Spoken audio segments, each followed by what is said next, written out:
Eh, Agradezco mucho al doctor Gerson López haberme ayudado durante mi ausencia en la coordinación del tema y me comentaron entonces que la semana pasada se hizo la primera parte que no se había podido en la pasada sesión por pues, problemas técnicos y quedamos en el paso de fragmentación del cristalino. Hoy le corresponde a la doctora Estefanía Muñoz, Stephanie Muñoz, residente de segundo año de la Universidad Javeriana, continuar el tema. Así que bienvenidos a todos y adelante, Stephanie. Bueno, doctores, buenos días. Tal como lo dijo la doctora, vamos a continuar este módulo sobre FACO, sobre los pasos de la FACO y abordaremos algunas de sus complicaciones. Bueno, para esta sesión les propongo esta tabla de contenido. Haremos una breve introducción como para retomar el tema. Hablaremos sobre irrigación, aspiración, teniendo en cuenta el epinúcleo, la corteza, el polish capsular. Hablaremos un poco del manejo de la ruptura de la cápsula posterior. Hablaremos de la implantación de los lentes intraoculares, la aspiración del viscoelástico, el sellado de incisiones y finalizaremos con el antibiótico, el manejo antibiótico al finalizar la cirugía. En este caso hablaremos sobre el antibiótico intracameral versus subconjuntival. Bueno, entonces recordemos que la cirugía de catarata por facomulsificación es uno de los procedimientos más realizados en oftalmología y su éxito depende no solamente de la tecnología con la que contemos, sino con una adecuada técnica quirúrgica y el criterio clínico del cirujano. Cada paso de la faco es crítico y puede condicionar el resultado visual. Es fundamental que en este tipo de cirugía comprendamos la dinámica intraocular durante cada fase de este acto quirúrgico. Dentro de las complicaciones intraoperatorias, como lo es la ruptura de la cápsula posterior o la pérdida del vitrio, estas complicaciones se pueden dar incluso en manos experimentadas. A pesar de que tengamos el escenario controlado.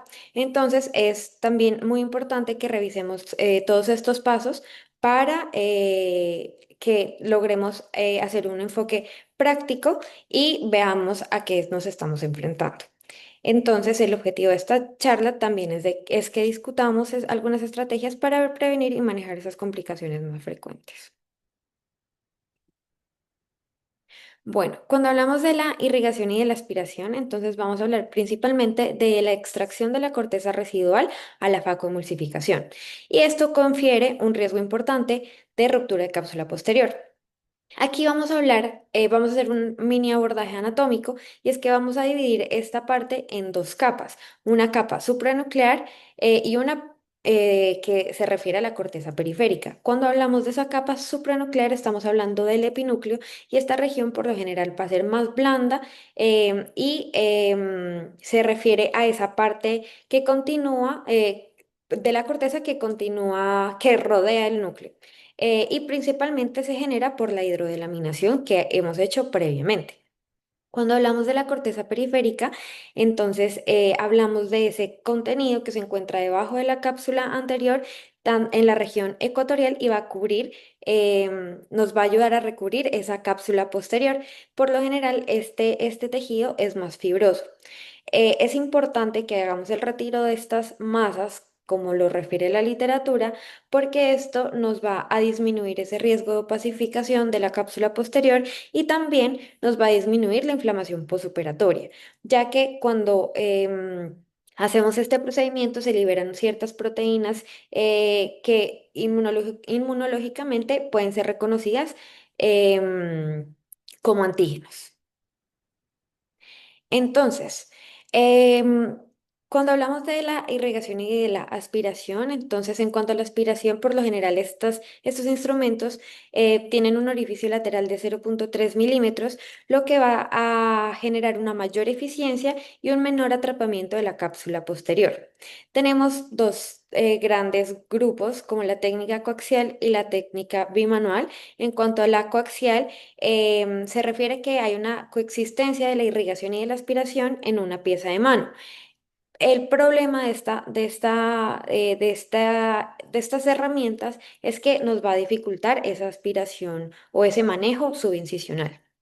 Cuando hablamos de una técnica bimanual, hablamos de unas piezas de mano adaptadas a paracentesis, a las paracentesis. Esto nos va a dar un mejor control de entrada y de salida del líquido y nos puede ayudar a tener una mayor estabilidad de la cámara anterior. Estos instrumentos bimanuales se van a intercambiar de lado y con esto nos va a permitir tener acceso a todas las ubicaciones. Juan, perdón, es que me estás rayando la pantalla. Bueno, una de las desventajas de esta técnica es que va a necesitar dos puertos de paracentesis y la opción que podría considerarse es usar por el puerto principal, un instrumento coaxial y que sirva como irrigación y por una de las paracentesis utilizar la aspiración. Entonces, dentro de la irrigación y de la aspiración tenemos unos sistemas manuales. Por ejemplo, tenemos la cánula de Simcoe que nos va a ofrecer un control muy preciso de la aspiración.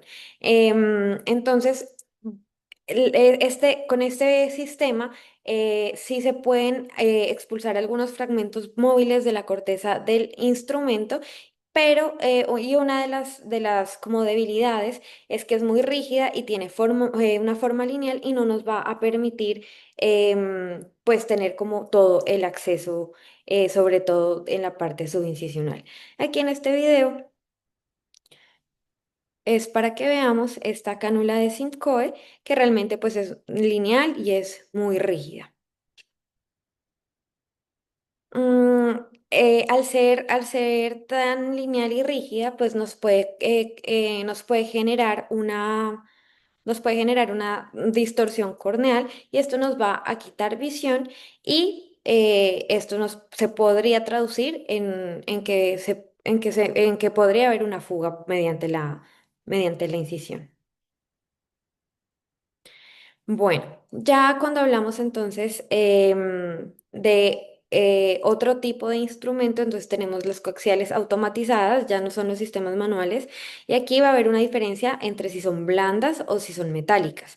Entonces tenemos la coaxial tradicional, que es un instrumento metálico que tiene un puerto de aspiración central. Estos instrumentos este instrumento es más pequeño que la FACO. Eh, entonces, si ingresamos por la incisión principal, va a haber pues se va a abrir esa incisión y esto nos puede generar una inestabilidad de la cámara anterior. Teniendo en cuenta este riesgo, se han desarrollado otros instrumentos, en este caso las coaxiales blandas, que son principalmente hechas de silicona, y esto nos va a brindar un sellado más hermético de la incisión y nos va a dar una mayor estabilidad de la cámara anterior. Vamos a tener una punta flexible que nos va a facilitar el acceso a la cápsula, hacia la cápsula posterior, periférica y subincisional. Y va a tener también unas propiedades adherentes que facilitan ese desprendimiento cortical y en dado caso, pues la limpieza de todas estas estructuras pues, resultantes. Las ventajas, entonces, hay otras ventajas adicionales es que estos instrumentos estos puertos de aspiración, mejor dicho, van a ser lisos y se van a eliminar por completo sus bordes afilados, reduciendo el riesgo de traumatismo capsular. Al tener una funda semitransparente, vamos a tener una mejor visión. Aquí entonces ya pasamos a a los instrumentos bimanuales. Cuando hacemos un abordaje bimanual, vamos a eliminar pues casi que por completo ese problema de la corteza subincisional y esto nos va a permitir manipular esos fragmentos de una manera más firme. Em, Aquí es importante que tengamos en cuenta como esa tensión que hacemos con cada uno de los instrumentos, porque esto también nos puede, porque si hacemos mucha presión sobre la córnea, vamos a hacer una apertura exagerada de esas paracentesis o de esas incisiones y nos puede colapsar la cámara anterior. Dentro de las diferentes cánulas o instrumentos bimanuales que tenemos, entonces podemos contar con diferentes longitudes, con diferente calibre, diferente número de puerto de aspiración, orientación, diámetro e incluso algunos tienen unas puntas texturizadas que esto nos va a ayudar como con el desprendimiento de ese tejido principalmente en el momento del polish. Estas cánulas tienen una curvatura entre 40 a 50 grados. Ahí, listo. ¿Cuál es el punto de esta técnica biaxial? Entonces, que va a requerir dos paracentesis de 1 milímetro aproximadamente separadas en 3 horas.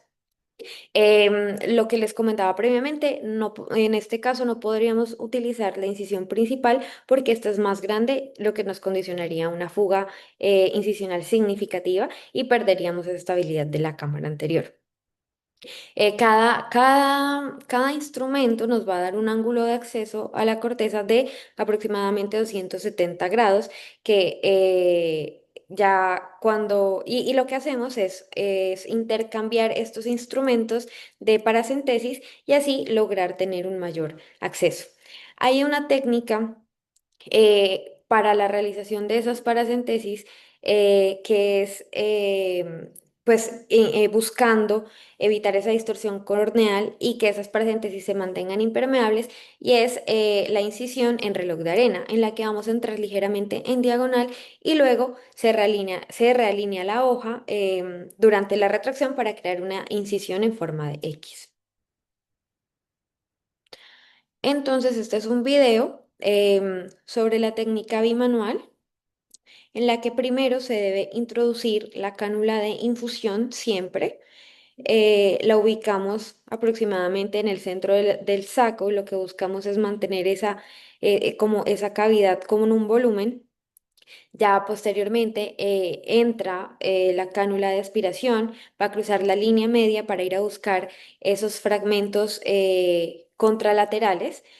Y como les decía, bueno, entonces inicialmente se va a ir a buscar el fragmento hacia la periferia y lo va a traer al centro. Y como les decía, entonces lo que vamos a hacer posteriormente es intercambiar estos instrumentos de paracentesis y así mejorar, pues tener acceso a todo este material en 360.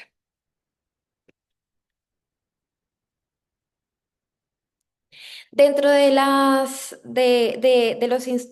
instrumental también debemos tener en cuenta que contamos con diferentes puntas, diferentes ángulos. Entonces podemos tener unas puntas rectas que nos va a generar un acceso a 180 grados de la incisión principal, pero esto nos genera un problema para ese acceso subincisional. Tenemos algunas puntas con una gradación de 90 grados que nos va a facilitar esa extracción subincisional. Pero sin embargo, el obstáculo va a ser ese acceso opuesto a la incisión. Y tenemos unas intermedias aproximadamente a 45 grados o en forma de banana que son las más útiles. Y estas puntas que pueden ser rugosas o texturizadas que nos van a mejorar el polish. Dentro de la técnica, entonces, en general, necesitamos un acceso adecuado, es decir, necesitamos unas incisiones adecuadas que nos mantengan esa herida hermética. Se debe haber realizado una hidrodisección adecuada Y lo que se debe garantizar inicialmente es que ese epinúcleo esté liberado de esas inserciones capsulares. Entonces, lo que se debe hacer es que nos vamos a acercar al borde subanterior de la cápsula con el puro abierto de aspiración hacia arriba y vamos a hacer una aspiración suave hacia la zona segura. De esta manera nos vamos a llevar el epinúcleo hacia la cámara anterior para su aspiración. Si encontramos restos nucleares o un epinúcleo pues duro, vamos a utilizar un segundo instrumento por la paracentesis y podemos empujar el material hacia el puerto de la aspiración. Entonces, dentro de estas masas que van a ser manejadas por medio de la irrigación y de la aspiración, tenemos el epinúcleo. El epinúcleo va a ser un colchón protector de la cápsula. em, y este nos va a quedar posterior a esa remoción del núcleo. Entonces es importante que garanticemos también que ese epinúcleo no rote con una segunda pieza de punta roma para garantizar que no haya esas adherencias y la punta roma es importante para que protejamos esa cápsula posterior ya que no tenemos más contenido en esa cavidad. Algunos oftalmólogos ya refieren que prefieren no utilizar esta segunda pieza para disminuir ese riesgo de fuga por para la paracentesis y mantener esa estabilidad de la cámara anterior. Cuando tenemos un epinúcleo blando, lo podemos retirar mediante esos instrumentos de irrigación-aspiración. Sin embargo, si es duro, en algunas ocasiones debemos continuar este manejo con el FACO siempre y cuando pues lo hagamos en una zona segura. Y tener en cuenta que cuando lo hacemos con el FACO, podemos, pues se puede, al hacer una aspiración muy rápida, pues tenemos el riesgo de surge y el riesgo de traumatismo capsular. Cuando nos hemos dado cuenta que persisten esas adherencias del epinúcleo con la corteza, se recomienda hacer una inyección con viscoelástico o una hidrodisección adicional para separar estos tejidos. Ay. Entonces, acá lo que mostramos es cómo ese epinúcleo, la idea es que el epinúcleo nos gire para que se pueda liberar y aspirar fácilmente. En este caso, pues lo estamos haciendo así con la pieza de Faco. Bueno, em, tenemos algunos casos en el que el epinúcleo es ligeramente más duro y no se va a desplegar, sí, a despegar fácilmente de la bolsa. Entonces, ese anillo del epinúcleo periférico lo que va a hacer es tener una forma rígida y no va a resistir a esa deformación que requerimos para esa adecuada aspiración. Entonces, cuando tenemos este problema, lo que vamos a hacer es que vamos a romper un pequeño fragmento de ese epinúcleo periférico, eh, sea con la pieza de Faco, con la aspiración o con un chopper. De esta manera, entonces generamos esa discontinuidad del anillo del epinúcleo y de esta manera ya permite deformarse y que sea aspirado. Idealmente se debe realizar esta maniobra en dos meridianos separados por 180 grados para que esta aspiración del epinúcleo se vuelva más sencilla y no tengamos complicaciones. Entonces en este video vemos cómo con la pieza de Faco, entonces ahí generamos esa fragmentación.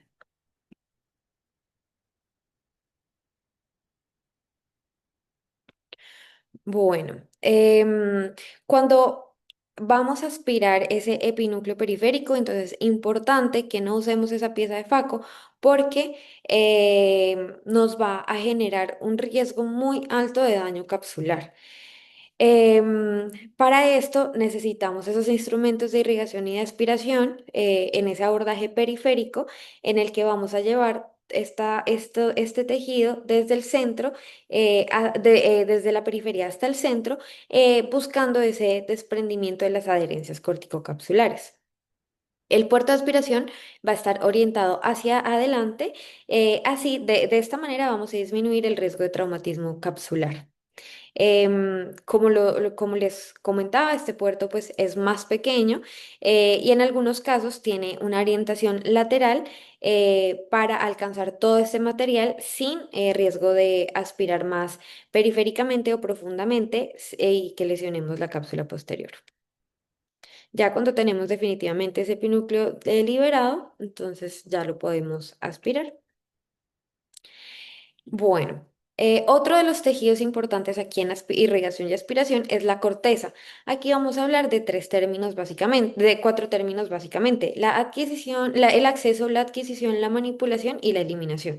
El acceso, como lo vimos previamente, se refiere a la importancia de contar con esas incisiones bien, bien hechas que nos permita mantener todo el tiempo esa cápsula, esa cámara anterior estable. Cuando hablamos de la adquisición, hablamos de cuando capturamos ese material con un suficiente vacío para sujetarlo, pero no tanto como para aspirarlo antes de manipularlo. Lo que buscamos es la oclusión y con el pedal logramos un control preciso para sujetar esa corteza en forma de cuña. Cuando hablamos de la manipulación, entonces manipulamos la corteza despegando el material hacia el centro de la pupila, lejos del iris. Y se repite este procedimiento 360 grados. Y posteriormente pasamos a su eliminación. El éxito de este paso depende de la adherencia de la corteza de la cápsula y hacia ella misma. Entonces hablamos de que si tenemos una mayor cantidad de corteza adherida a sí misma y no a la cápsula, se va a extraer fácilmente. Pero si tenemos una pequeña cantidad adherida a la cápsula, en el que hablamos de las adhesiones corticocapsulares, va a ser difícil de eliminar. Aquí es importante que recordemos que recordemos que todo este proceso se da porque bajo la cápsula anterior y hacia el ecuador, esas células intralenticulares van a conservar una capacidad metaplásica pseudofibrosa. Y esto genera un engrosamiento de esa cápsula anterior del cristalino, generando esas fijaciones firmes de la corteza a la cápsula. Entonces, en cuanto a la técnica principalmente, independientemente del uso del instrumento que estemos usando, entonces lo que vamos a hacer es primero verificar que esa punta quede más allá del borde de la cápsulorhexis y que tengamos ese puerto hacia arriba. Posteriormente vamos a aspirar suavemente para acceder a la corteza y una vez tengamos esa oclusión del puerto, vamos a mover ese instrumento hacia el centro del ojo. En este momento vamos a aumentar un poco ya el vacío, de esta manera vamos a desprender la corteza. Se han descrito algunos barridos circunferenciales bajo la cápsula durante la aspiración para intentar recoger todo ese material y abordar más material y de esta manera que sea más fácil ese desprendimiento y esa sujeción inicialmente y posteriormente ese desprendimiento. Ya cuando tenemos esta corteza hacia la zona segura, en la zona segura, vamos así a aumentar ese vacío para a un nivel pues suficiente para que podamos aspirarlo completamente. Tenemos que tener en cuenta, igual que así ya estemos en la zona segura, ese riesgo de aspiración de la cápsula posterior se va a mantener. Así se reduce, pero se mantiene. Entonces es importante que lo tengamos en cuenta en este paso porque se ha descrito que hasta desde un 25 a un 50% de las rupturas de cápsula posterior se dan en este paso. Se ha descrito también en la remoción de la corteza la maniobra del huracán y esto significa tirar de la cuña central mientras simultáneamente movemos la punta de la aspiración de una manera circunferencial a lo largo y por debajo del borde de la cápsula.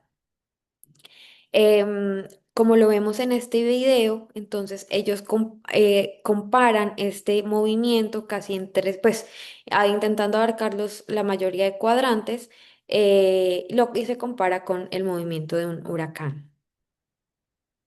Esta maniobra pues tendrá éxito si la corteza está poco adherida, pero lo suficientemente adherida para arrastrar todo ese material subsiguiente hacia adelante y lo suficientemente blanda para que nos logre generar una oclusión.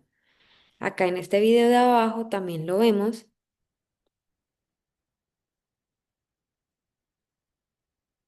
Mm,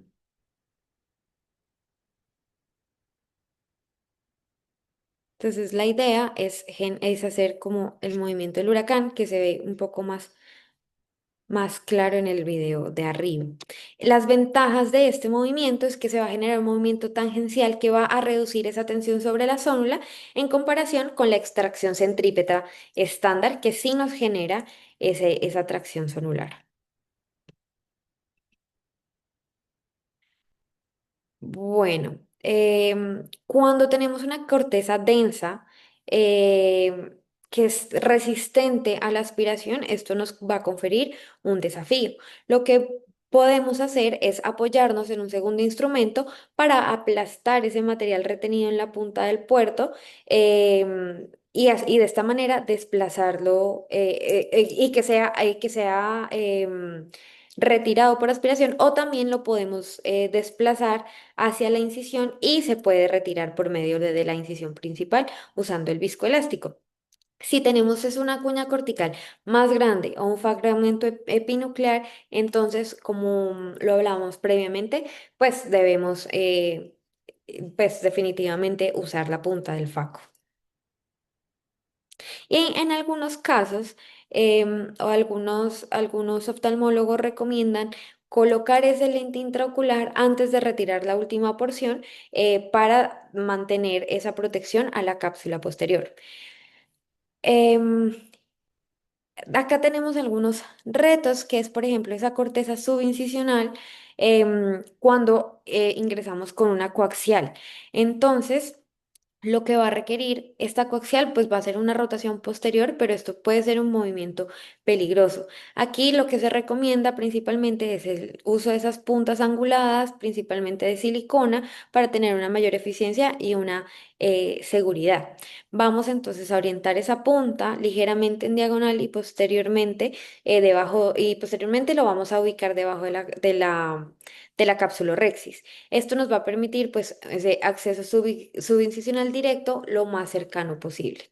Em, es importante que cuando vayamos a acceder de esta manera pongamos el pedal en posición uno para siempre mantener la irrigación y de esta manera tener una estabilidad de todo ese segmento anterior y distender esa cápsula posterior alejándola de este puerto de aspiración. Ya posteriormente vamos a presionar suavemente el pedal en la posición 2 para permitir la oclusión por estos fragmentos de corteza y para que logren ser retirados.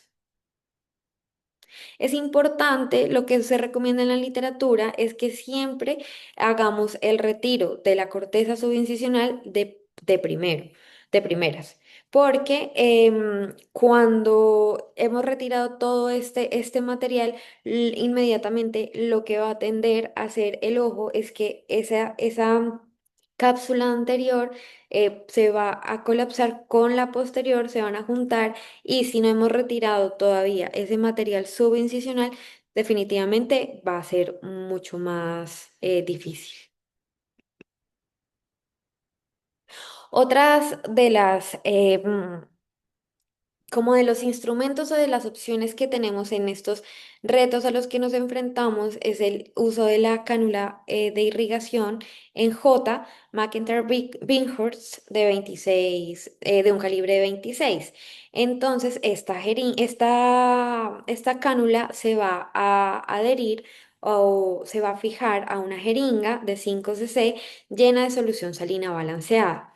Lo que buscamos entonces es que logremos acceder con esta punta para inicialmente hacer una irrigación. Entonces, tal como lo muestran acá estas fotos, lo que vamos a hacer es insertar la cánula, manteniendo el plano paralelo el plano de la cánula paralelo al plano de la incisión, empezando pues por ese extremo corto de la J. Cuando la punta de la cánula ya esté junto a la cápsula durante la irrigación, el eje de la cánula abrirá la incisión para permitir la salida de líquido. Cuando retiramos la cánula, vamos a irrigar suavemente y también vamos a invertir ese paso de la inserción. Em, entonces acá lo que vemos es esa inserción de la cánula, se va a mantener la cápsula, la cámara anterior vamos a ingresar con esa punta corta. voy a- Vamos a ingresar con esa punta corta, la vamos a mantener siempre hacia abajo, apuntando como hacia el segmento posterior. De esta manera podemos irrigar y esto lo que nos va a permitir es que esos segmentos de corteza se desprendan más fácil. Esto en esos casos de, mm, de corteza subincisional. Dentro de las complicaciones que tenemos en la irrigación y de la aspiración, podemos tener los pliegues estrellados. Los pliegues estrellados lo que nos van a indicar es que hemos hecho una aspiración de la cápsula posterior y es aquí cuando tenemos como que ser un poco más conscientes de esas maniobras por el riesgo de perforación de la cápsula posterior. Em, para evitar esto, intentamos utilizar las puntas blandas del silicona que nos van a minimizar ese riesgo. Cuando esto pasa, entonces lo que vamos a hacer es que debemos mantener esa cánula completamente inmóvil.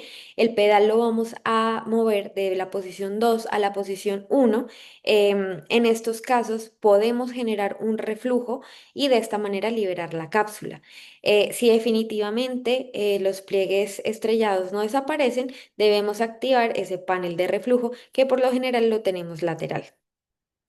En las máquinas de Venturi vamos a necesitar la colaboración de nuestro instrumentador o de nuestro ayudante para que presione y apriete el tubo de aspiración y de esta manera así lograr el reflujo efectivo.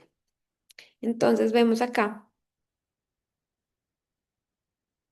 cómo se forman esos pliegues estrellados. Entonces, tenerlo muy en cuenta por ese riesgo de ruptura de cápsula posterior.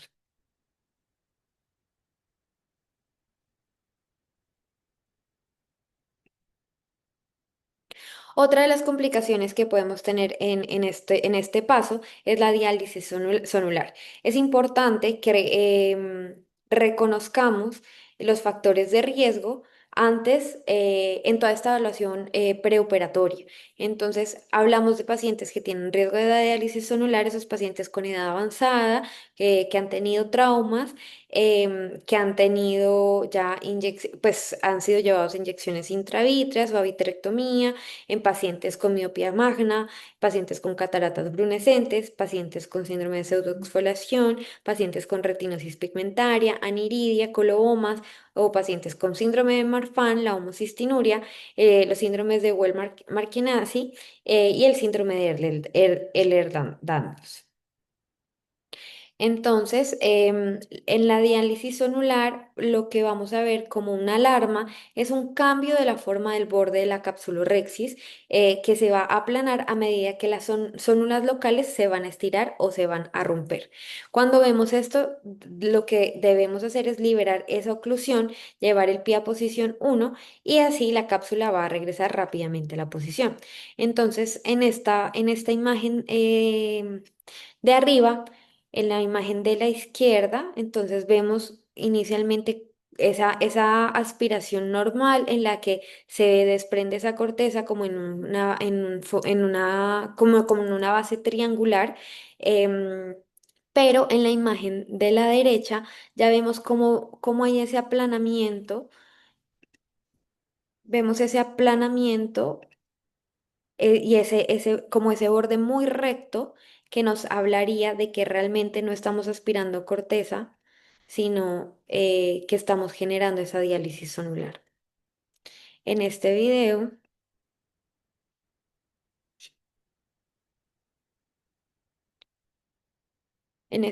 entonces estamos aspirando a corteza y vemos ahí señalado con la flechita blanca como ese borde muy recto que nos hablaría de que estamos desprendiendo la cápsula. Debemos tener en cuenta esos grados de sonulopatía que se ha generado, porque dependiendo de esto, pues vamos a ver qué manejo podemos darle. Tenemos entonces esa diálisis mínima em, o esa diálisis leve en la que hay como un compromiso menor a 4 meridianos del reloj, la moderada entre 4 a 8 meridianos y la severa mayor de 8 meridianos. Entonces, cuando tenemos estas condiciones, esta condición lo que debemos hacer es insertar un anillo de tensión capsular buscando proteger las células restantes y minimizando ese riesgo de prolongar esa diálisis. Debemos retirar la corteza de las zonas no afectadas ya con mucho cuidado y generando unos movimientos circulares para no hacer una mayor tracción sobre la zónula. Vamos a ver este video. Entonces ahí vemos cómo se está haciendo esa tracción e incluso al intentar aspirar, este tejido intenta volver a a su parte inicial y vemos posteriormente esa inserción del anillo de tensión capsular y y la aspiración del resto del contenido. El siguiente paso es el polish capsular. El polish capsular se refiere como a esa limpieza de la cápsula posterior secundaria, posiblemente a una placa cortical asociada en mayor medida a cataratas subcapsulares posteriores. Es importante en este paso que evitemos ese riesgo de ruptura de cápsula posterior y para eso debemos ajustar nuestros parámetros, es decir, disminuir ese vacío y la aspiración. La punta la punta del instrumento debe tener, debemos ubicar ese puerto de manera perpendicular o hacia abajo cuidadosamente en dirección a ese material cortical posterior. Y vamos a realizar un movimiento de barrido que nos permita atrapar ese borde de la placa y separar las fibras de la cápsula. Para este paso contamos con unas puntas texturizadas como el pulidor de Kratz, que lo que nos va a realizar nos va a permitir tener una mayor fricción con ese material y de esta manera se va a desprender de una forma más fácil. Cuando tenemos la cánula de aspiración bimanual, también podemos apoyarnos únicamente con la irrigación y esto nos puede ayudar a desprender este material. O así también como nos podemos apoyar de la cánula J que vimos previamente. En algunas ocasiones, cuando es un tejido más denso, podemos apoyarnos de la inyección de viscoelástico y para realizar como una especie de viscodisección y de esta manera que ese contenido se libere y podamos aspirarlo más fácilmente. Si vemos que tenemos mucho material y que es muy difícil, definitivamente es muy difícil liberarlo, es mejor evitar complicaciones y llevemos estos pacientes a una capsulotomía posterior para ya hacer toda esta retirada de este material y que no tengamos complicaciones intraoperatorias. En algunos casos se hace el polish de la cápsula anterior cuando vemos que podría dar una proliferación de esas células epiteliales que pueden provocar una opacificación capsular posoperatoria. Entonces, em, aquí debemos tener en cuenta que cuando usamos también un lente de borde cuadrado, que apenas va a ser superpuesto por esa rexis, esto nos va a conferir una ventaja frente a esta situación porque esto va como a impedir esa migración de esas células epiteliales residuales.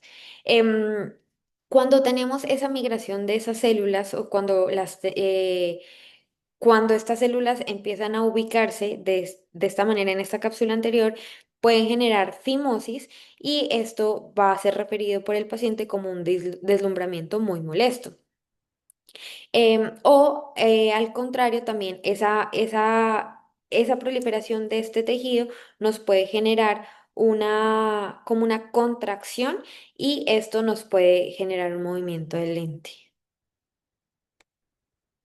Acá, entonces, en este video, vemos ese polish anterior que se hace pues finalmente ahí para la cápsula anterior. Y en la imagen de abajo lo que vemos es ya esa fimosis, ese tejido abundante. Bueno, les traigo este video rápidamente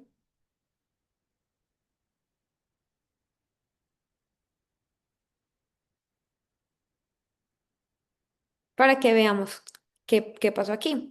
Entonces se estaban realizando los surcos y finalmente se realizó con la pieza del faco la ruptura de la cápsula posterior.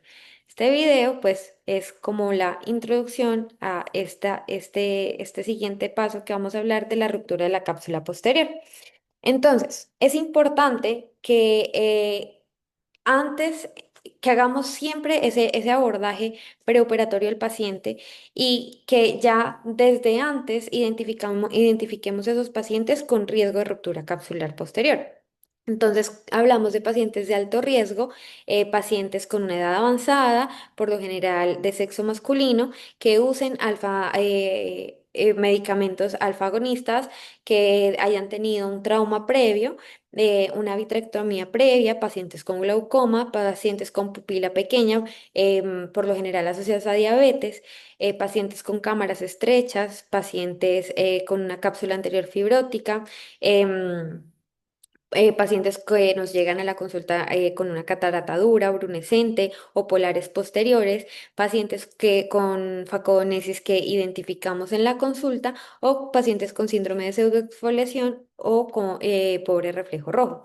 Esta ruptura de cápsula posterior también está asociada a ese nivel de experticia y a la técnica quirúrgica que utilizamos. Y realmente se puede dar en muchos de los pasos de la FACO, sea en la facomulsificación, como en la aspiración de corteza, en la inserción del lente.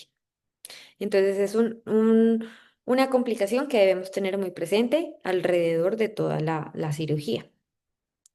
Esta complicación nos puede generar un defecto refractivo, nos puede generar endoftalmitis, un desprendimiento de retina, un edema macular, hipertensión ocular y edema corneal.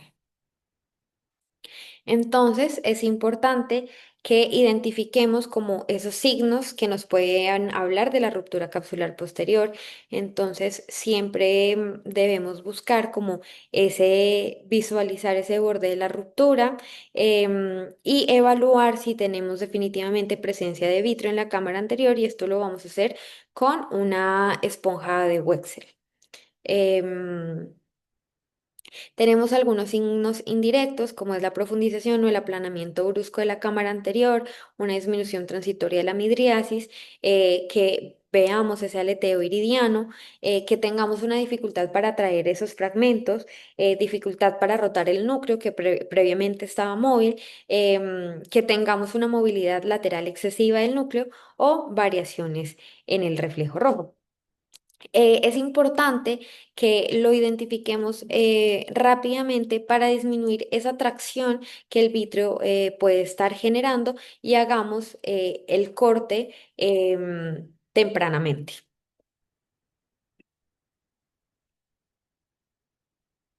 Entonces, ya identificamos que se rompió la cápsula posterior. ¿Qué vamos a hacer ahora? No vamos a retirar la pieza de mano. Es importante que mantengamos la calma porque nuestra primera reacción va a ser retirar todos estos instrumentos, pero esto podría generar una descompresión de la cámara anterior y esto provocaría que ese desgarro capsular se extienda aún más y permitiría un mayor prolapso del vitro hacia adelante. Entonces vamos a parar, vamos a suspender la aspiración y el ultrasonido y vamos a bajar esos parámetros. Vamos a continuar irrigando y vamos a inyectar viscoelástico, principalmente dispersivo, iniciando en el sitio de la ruptura. Lo que buscamos, las metas que buscamos son estabilizar esa cámara anterior, eliminar esa tracción vítrea, evitar que los restos de cámara anterior del núcleo, mejor dicho, se vayan hacia el vitrio y si es posible, logremos la implantación del lente intraocular.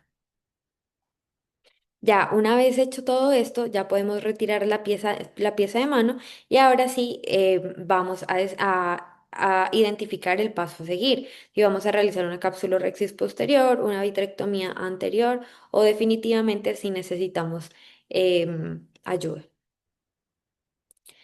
Entonces, cuando tenemos esta ruptura de la cápsula posterior, inicialmente vamos a teñir con triamcinolona para identificar finalmente si tenemos ese vitrio en cámara anterior. Vamos a pedir el vitrector y aquí entonces lo vamos a diferenciar si tenemos una hialoides intacta o una hialoides comprometida. Cuando tenemos una hialoides intacta, puede haber un compromiso pequeño y central o grande y periférico. Y cuando ya hablamos de una hialoides comprometida, entonces debemos tener muy en cuenta esos fragmentos, tanto nucleares o de corteza, de los que podríamos perder el control o que se nos vayan hacia el vitrio. Entonces, cuando tenemos esos defectos pequeños, inicialmente lo que vamos a buscar es hacer una vitrectomía anterior por el contrario, debemos realizar pues la vitrectomía posterior con una facofragmentación inmediata o diferida. Importante entonces que nos apoyemos del viscoelástico para que estabilicemos todas las presiones y protejamos el endotelio. Intentemos extraer todos esos fragmentos hacia el saco capsular y facomulsificarlos en cámara anterior. Y aspiremos la corteza hacia el desgarro. Cuando aquí en este paso podemos apoyarnos del manitol porque esto nos puede reducir la presión. Em, entonces, para la vitrectomía anterior, aquí tenemos pues el video del vitrectomo.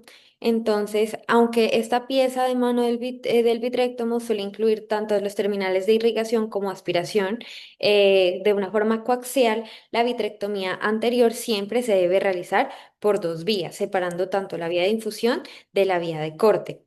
El corte con irrigación aspiración se utiliza para eliminar esas masas cristalinianas junto con el vitrio ya que al cortar antes que aspirar evita que se propaguen esas tracciones sobre la base vítrea. Si, por el contrario, si adicional a eso tenemos unos restos cristalinianos muy duros, el número de cortes no debe ser muy elevado para que el fragmento nuclear quede atrapado el mayor tiempo posible en la boca del vitrectomo sin ser repelido. También se pueden aspirar esas masas corticales restantes llevando el pedal hacia la posición 3, donde el vitrectomo actúa como irrigación-aspiración. Mm, en lo posible, entonces debemos realizar esos cortes con el vitrectomo, intentar evitar esa vitrectomía con esponja y con tijeras. Debemos suturar la incisión principal en caso de ser necesario para evitar ese prolapso vítreo o nos vamos a apoyar de las paracentesis separadas a 120 grados. Inicialmente vamos a empezar sobre el área de esa ruptura, luego sobre la cámara anterior y la incisión principal. Nos podemos apoyar de una espátula del iris para liberar todas esas brías de vitrio y desde el comienzo apoyarnos en esa triamcinolona para verificar si todavía tenemos ese vitrio en cámara anterior. De ser posible, pues vamos a intentar implantar ese lente intraocular y vamos a utilizar un medicamento miótico como la acetilcolina intracameral. Para garantizar que tenemos ya ausencia de ese vitrio, entonces vamos a ver por lo general una pupila redonda, vamos a lograr una estabilidad del iris y debemos dejar la burbuja de aire. Cuando tenemos entonces una ruptura capsular posterior y debemos evaluar si podemos implantar o no ese lente intraocular, lo vamos a hacer evaluando ese soporte capsular, teniendo en cuenta también esa experiencia del cirujano y la disponibilidad de los lentes intraoculares. Si tenemos una ruptura menor a un tercio, vamos a dejar ese lente intraocular en el saco con las ápticas alejadas del desgarro, pero siempre verificando esa estabilidad del lente intraocular. Si tenemos una ruptura central, podemos utilizar esos lentes de 3 piezas y dejarlo en el sulcus, em, verificando también que quede estable este lente. Si definitivamente tenemos pérdida de soporte, podríamos hacer uso de los lentes de cámara anterior o de los lentes fijados a esclera. Si definitivamente no podemos implantar el lente, es preferible que dejemos el paciente en afaquia y ya posteriormente veamos esa reintervención, el momento de la reintervención. Vamos a pasar ahora con la implantación de los lentes intraoculares. Entonces, lo que buscamos es dejar ese lente intraocular en el saco capsular. Para eso debemos evaluar esas estructuras de apoyo, que quede un lente centrado y que logre una estabilidad. En cuanto a debemos evaluar que si tenemos esa ruptura de cápsula posterior para es hacer uso del lente de 3 piezas. Si definitivamente no tenemos ese soporte, pues vamos a utilizar otros tipos de lentes.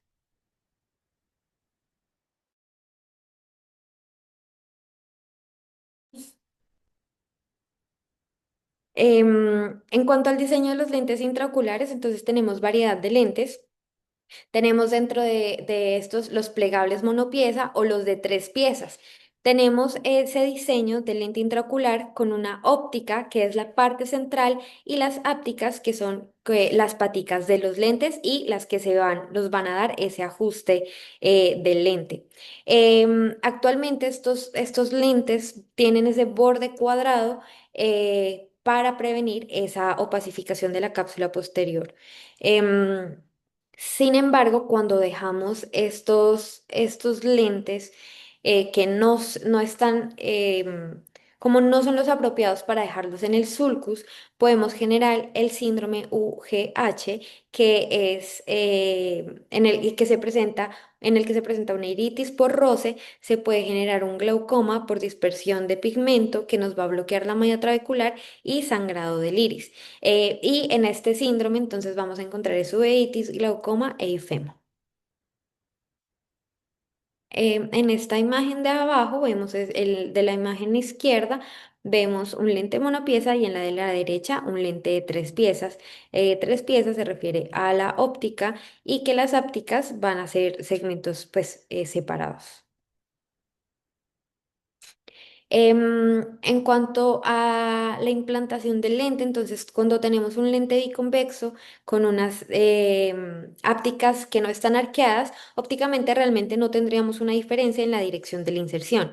Sin embargo, a menudo esa óptica es plano convexa o cuando las ápticas están arqueadas, generalmente en sentido anterior, esta óptica va a reposar, va a presionar hacia atrás la cápsula posterior. Entonces, si lo implantamos hacia el otro lado, hacia el otro eje, pues nos vamos a llevar al final esto nos va a alterar finalmente el poder refractivo del lente.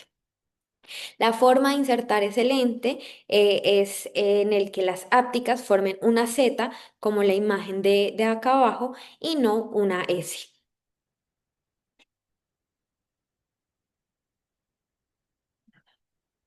Bueno, para la implantación del lente intraocular, entonces debemos inyectar viscoelástico para formar ese saco capsular.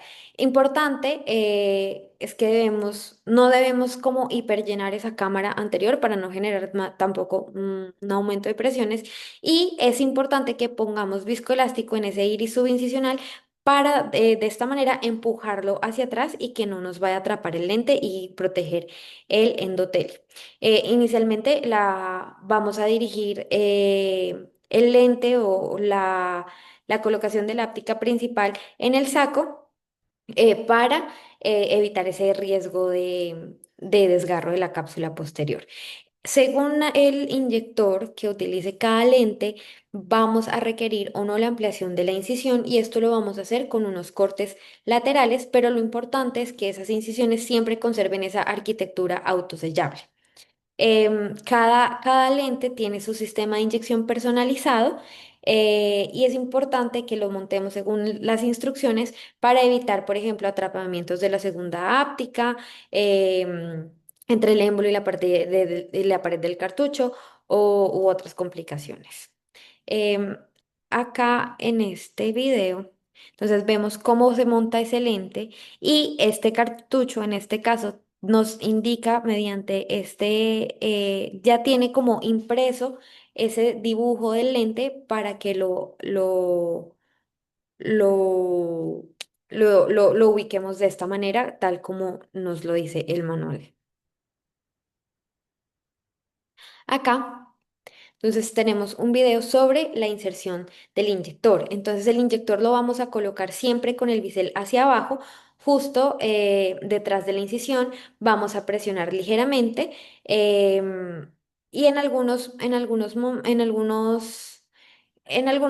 momentos vamos a requerir realizar unos movimientos laterales para poder ingresar con el inyector. Aquí es importante que hagamos ese movimiento de manera controlada para evitar complicaciones como lo es un desprendimiento de la membrana de Descemet. Y de apoyarnos siempre con unas pinzas, por ejemplo. Acá.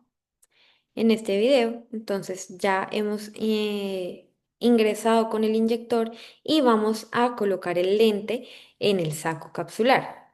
Vemos cómo ese inyector, a medida que el lente va ingresando, se libera la óptica, es la áptica, se libera la óptica, pero aquí el inyector hace un leve movimiento rotacional para ir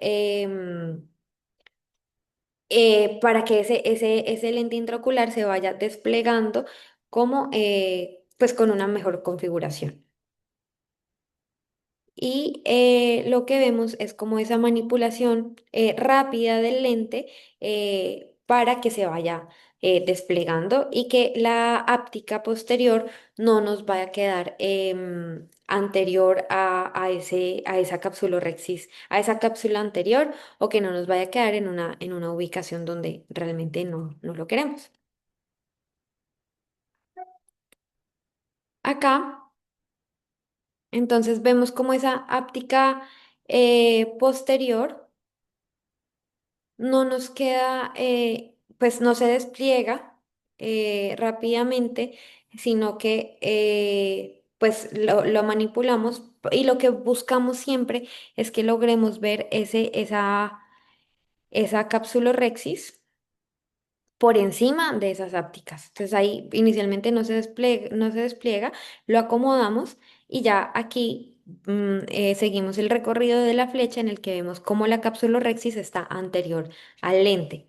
Para que logremos ubicar ese lente de una mejor manera, lo que podemos hacer es girar el lente en sentido horario mientras lo vamos empujando suavemente hacia abajo para que esa áptica logre ingresar.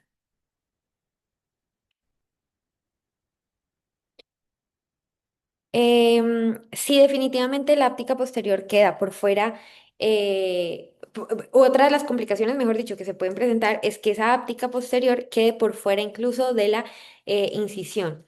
Entonces, lo que vamos a hacer es una maniobra en la que vamos a sujetar la punta de la áptica con unas pinzas, flexionarla y empujarla hacia el centro de la cámara anterior. Aquí vamos a realizar un movimiento de pronación de la muñeca para lograr como flexionar ese hombro de la áptica hacia la bolsa capsular. Entonces, en estas imágenes vemos cómo se va girando ese instrumento mediante la pronación de la muñeca. La rigidez de la áptica va a ir empujando la óptica posteriormente y permitiendo una flexión de la áptica dentro y detrás de la cápsula rexis. y ya posteriormente se libera esa áptica y ya finalmente queda el lente en el saco capsular. Aquí en esta imagen que les señalo, vemos ese lente realmente bien, pues en su lugar, bien implantado, pero acá vemos cómo esa áptica está por encima de la cápsula anterior. Dentro de las complicaciones de la implantación del lente intraocular, entonces tenemos, se puede dañar el lente por deformidad o por ruptura de las ápticas si no se montó ese lente intraocular según las instrucciones de cada lente. Se debe entonces remover y reemplazar ese lente. Para que podamos removerlo, vamos a cortar la óptica simétricamente como con la técnica de Pacman. Sin embargo, se ha descrito que en esta técnica de Pacman podemos, con el segundo fragmento del lente, podemos hacer una compresión del iris o generar un daño endotelial. Por eso también se puede recomendar el dividir definitivamente el lente en dos segmentos y retirarlos por mitades.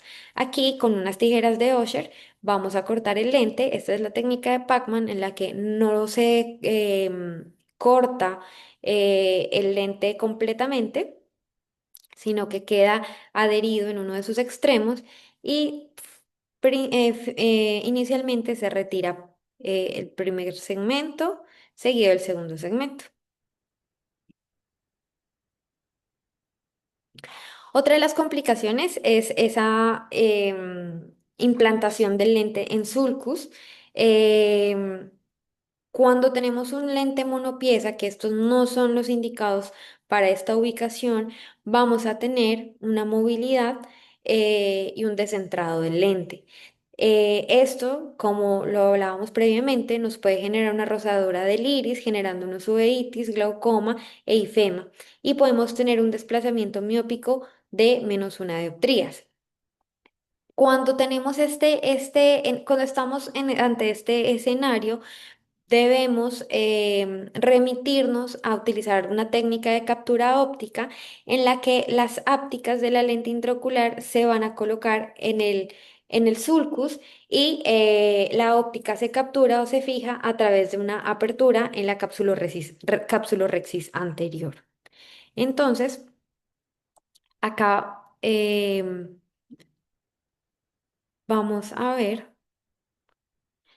cómo esa capsulorhexis queda con esa forma angulada hacia los extremos con una forma almendrada. Em, para esta ubicación, pues es mucho mejor el utilizar los lentes de 3 piezas que tienen unas ápticas más estrechas, unos ángulos más agudos en la unión óptico-áptica que van a evitar que la capsulorhexis se deslice sobre el hombro de la unión. Cuando tenemos una áptica en sulcus, podemos posteriormente, ese lente se puede descentrar por contracción del saco capsular.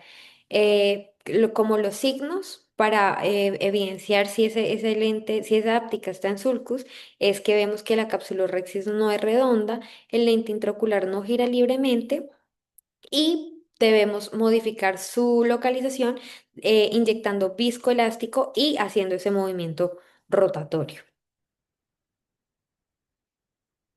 Entonces lo vemos en este video. Mm, Inicialmente el lente no gira libremente, se manipula la áptica para liberarlo, pues ubicarlo, liberarla del sulcus. Aquí ya vemos esa capsulorhexis anterior.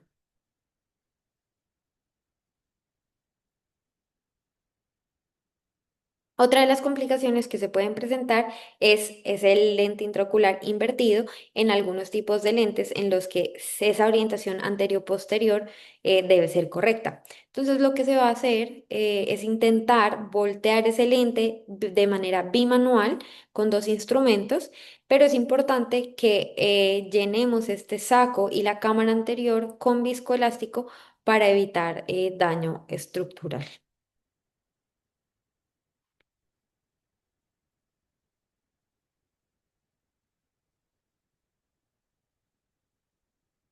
Aquí finalmente se rota todo el lente, ya finalmente la áptica ingresa y se acomoda el lente.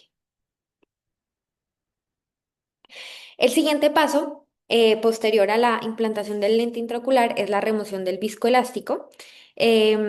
Vamos a retirar ese viscoelástico para evitar ese aumento de la presión intraocular que nos puede interrumpir toda esa dinámica del humor acuoso. Estos viscoelásticos que utilizamos, principalmente los dispersivos, pueden generar una inflamación intraocular posoperatoria y si dejamos viscoelástico retrolental, podría causarse un síndrome de bloqueo capsular. Igualmente es importante que lo retiremos porque debemos evitar esa modificación de la posición efectiva del lente, ya que al tener viscoelástico retrolental, ese lente intraocular se va a anteriorizar y la cápsula posterior se va a, pues, a ir hacia posterior y todo esto nos va a inducir miopía. Para la remoción del viscoelástico necesitamos como parámetros una alta aspiración y un alto vacío. El viscoelástico en cámara anterior se puede retirar mediante todas estas técnicas de irrigación y aspiración.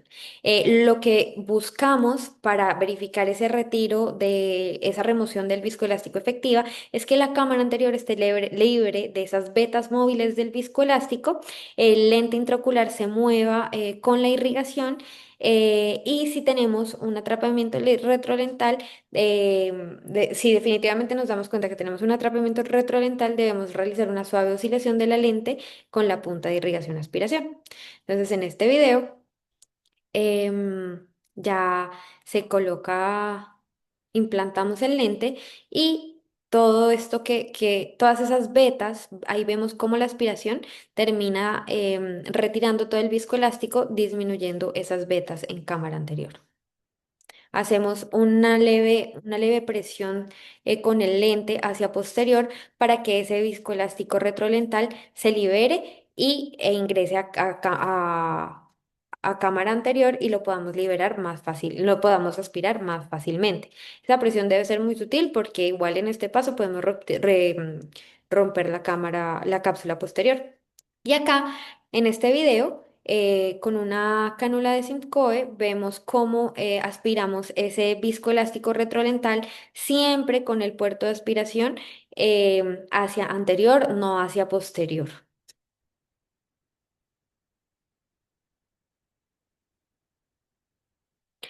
Bueno, el siguiente paso, ya para ir finalizando nuestra cirugía, es el sellamiento de incisiones. El sellamiento de incisiones es importante porque esto nos va a disminuir el riesgo de endoftalmitis, ya que vamos a impedir el ingreso de sustancias, de líquidos o de microorganismos desde el exterior hacia el interior. Se ha evidenciado que una fuga por las incisiones en el primer día puede llevar a un riesgo e incluso 44 veces más alto de endoftalmitis. Para esto es que queremos realizar incisiones que sean autosellables o al finalizar apoyarnos de una hidratación estromal. Las suturas ya son menos usadas en la actualidad, se usaban anteriormente cuando se hacían abordajes un poco más grandes. Sin embargo, hay ciertas condiciones en las que debemos realizar esas suturas. Lo que vamos a hacer es una hidratación estromal que idealmente se hace en clear cornea con solución salina en cada extremo de la incisión. Esto nos va a generar un abombamiento estromal que nos va a permitir esa unión de los tejidos. Es eficaz en esas incisiones pequeñas y tiene un efecto de 24 horas. Ya esas 24 horas, toda esa reacción tisular nos va a generar el sellado permanente de la incisión.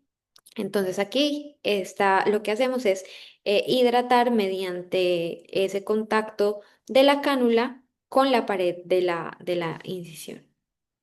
Y buscamos es como ese cambio de coloración en la córnea para que nos indica esa adecuada hidratación.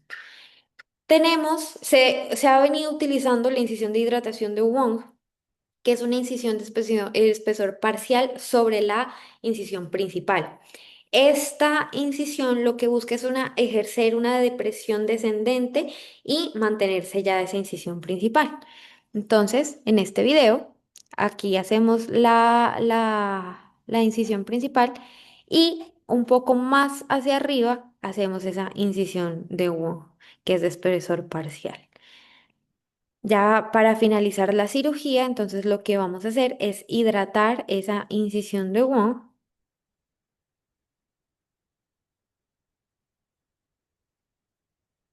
que la hidratamos en este momento, para generar como esa presión hacia la incisión principal.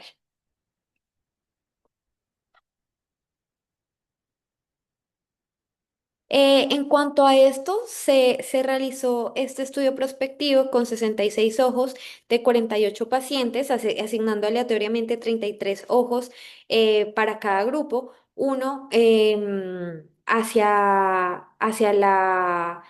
la hidratación normal y otro con esta incisión, con este bolsillo anterior. Entonces, antes de la hidratación no hubo diferencias significativas en la fuga de la herida, en la fuga de estas incisiones entre ambos grupos. Después de la hidratación no se observaron fugas espontáneas en ninguno de los dos grupos.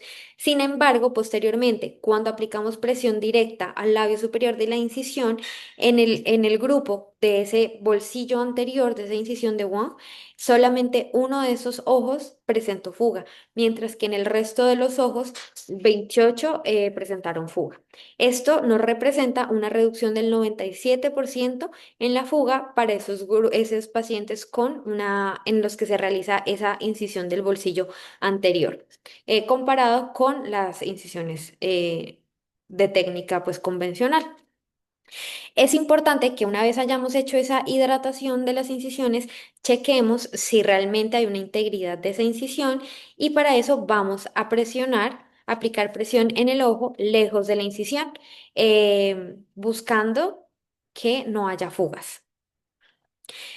Aquí vamos a hablar de las indicaciones de sutura y es cuando se hace inevitable el uso de esas suturas. Entonces tenemos pacientes que han tenido quemadura de la herida por las piezas de mano, pacientes con prolapso del iris, pacientes que definitivamente no hay forma de hacer este autosellado, pacientes con alto riesgo de manipulación como los niños, pacientes con enfermedad mental en incisiones mayores de 4 milímetros, pacientes con ruptura de cápsula posterior, pacientes en los que definitivamente sabemos que no se va a garantizar una adecuada higiene o pacientes miopes altos o con ojos pequeños.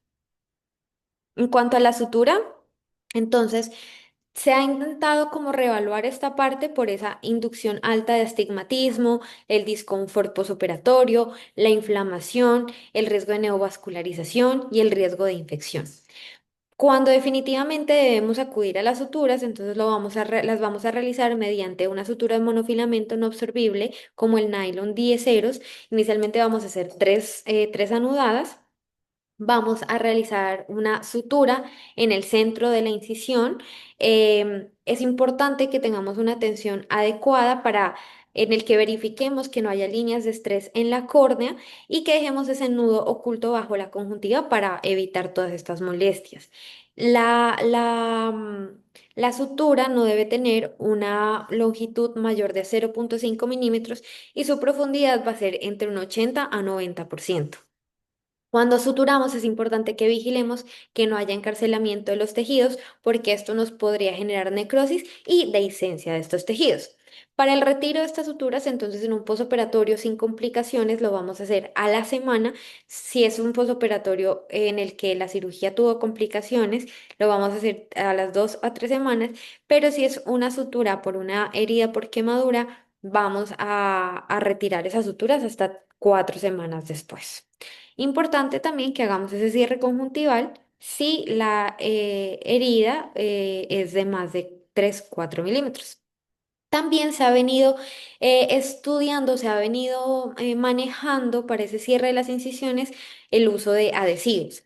Principalmente, o los más comunes que tenemos es el cianoacrilato. Sin embargo, se ha visto que este adhesivo puede generar toxicidad de segmento anterior, es difícil de aplicar, puede generar sensación de cuerpo extraño y malestar. También tenemos los adhesivos de fibrina, que son más débiles que el cianoacrilato. Realmente no se sabe cuánta toxicidad puede producir, pero sí se ha visto que puede generar una transmisión viral.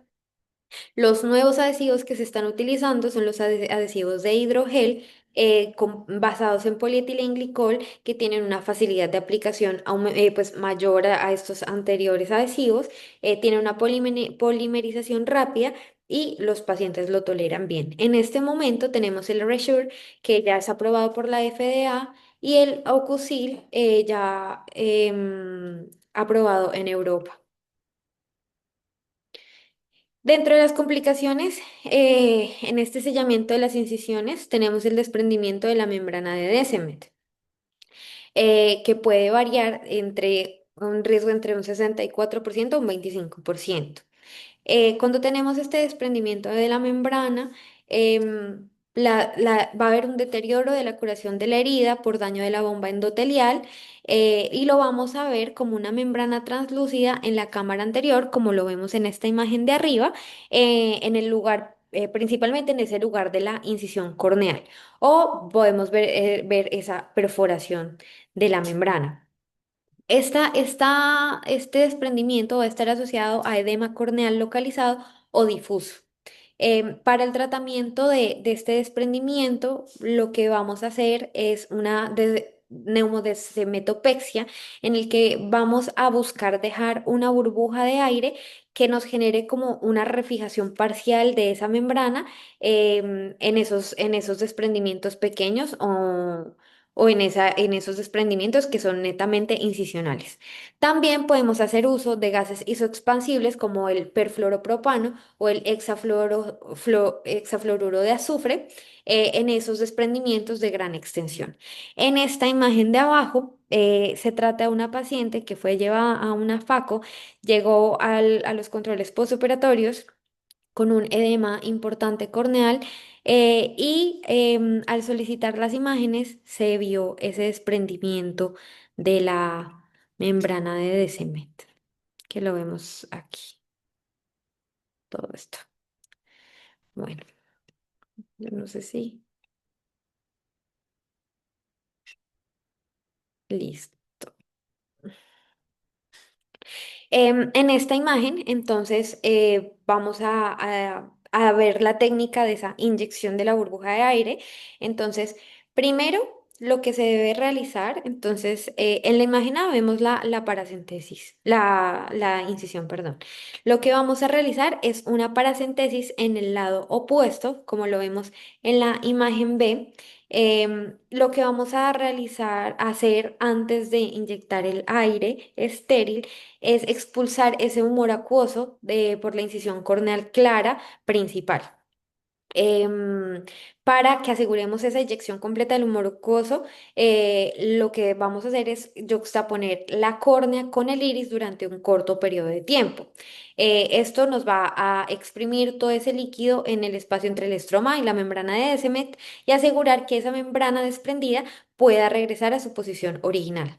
Para evitar el daño de estas células endoteliales de la córnea, cuando hacemos este procedimiento, vamos a limitar esa yuxtaposición únicamente a 3 segundos. Posteriormente, desde la paracentesis ya vamos a inyectar ese aire estéril en la cámara anterior para mantener una cámara completamente llena de aire y hacer un taponamiento de aire sostenido.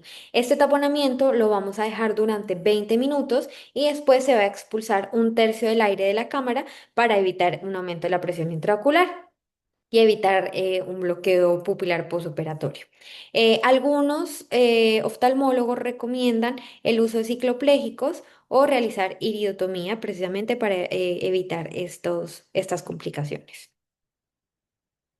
Otra de las complicaciones del cierre de las incisiones es el deslizamiento de la cánula, que nos puede generar daño de los tejidos por perforación corneal, desprendimiento de la retina, hemorragia vítrea y nos puede generar ifema, laceración del iris, contusión corneal. Es importante entonces que verifiquemos que la cánula esté asegurada 2 veces. Podemos usarlas con jeringas de bloqueo de secución, debemos siempre sostener esa base de la cánula y evitar apuntar al segmento posterior. Ya para finalizar, entonces rápidamente vamos a hablar del antibiótico intracameral versus el subconjuntival. Se realizó un estudio grande en el 2007 publicado con el ESCARS, en el que se evaluaron 16.603 pacientes sometidos a cirugía de catarata mediante la FACO. Aquí, en este estudio lo que se comprobó fue que la cefuroxima intracameral reducía 5 veces la endoftalmitis. Posteriormente se hizo esta revisión sistemática en la que se comparaba, se tenía en cuenta como todos los esquemas posibles de combinación antibiótica, sea con intracameral solo o con tópica o con subconjuntivales, y se identificó que la cefuroxima intracameral sola, asociada o no a la levofloxacina tópica, tenía mayor eficacia previniendo la endoftalmitis. Y en cuanto al antibiótico subconjuntival, no se encontró una diferencia significativa. Esta es una revisión sistemática publicada en el 2016 en el que se evaluaron 1.200.000 ojos, en el que se comprobó que la vancomicina y la moxifloxacina intracameral podían también reducir esa endoftalmitis en una tasa de 1 en 6.000 ojos, comparado con 1 en 1.500. Y no hubo definitivamente diferencias significativas con las inyecciones subconjuntivales. Dentro de los antibióticos con los que contamos tenemos entonces la cefuroxima, el moxifloxacino y vancomicina. Importante que la cefuroxima tiene cubrimiento para gram negativos y gram positivos, no tiene cubrimiento en estafilococo aureus meticilino resistente o enterococos multiresistentes, y puede generar efectos adversos como el TAS, la iridociclitis, el edema macular, el infarto macular, el infarto retinal y el desprendimiento de retina. En cuanto a la moxifloxacina, es una fluoroquinolona de cuarta generación, tiene cobertura para gram negativos y gram positivos y para gérmenes atípicos. Y se ha visto que disminuye también 4 veces el riesgo de endoftalmitis. Se está realmente intentando estudiar, comprobar si la moxifloxacina puede generar daño endotelial. Sin embargo, se ha visto que este daño endotelial puede ser a dosis altas, aproximadamente de 500 microgramos por mililitro, y la dosis que se maneja por lo general es de 150 microgramos por mililitro. Y finalmente la vancomicina intracameral, que es para cubrir gram positivos. También podría generar TAS y daño corneal y retinitis vascular oclusiva hemorragia con glaucoma neovascular. Finalmente, pues esto es lo que les traje para terminar este módulo de FACO paso a paso. Muchas gracias. Muchas gracias, Estefanía. Excelente presentación del tema. Bastante amplio, por cierto. Muchas cosas pueden quedarse entre el tintero, pero cubriste eh, la mayoría, digamos, de las eventualidades que se pueden presentar.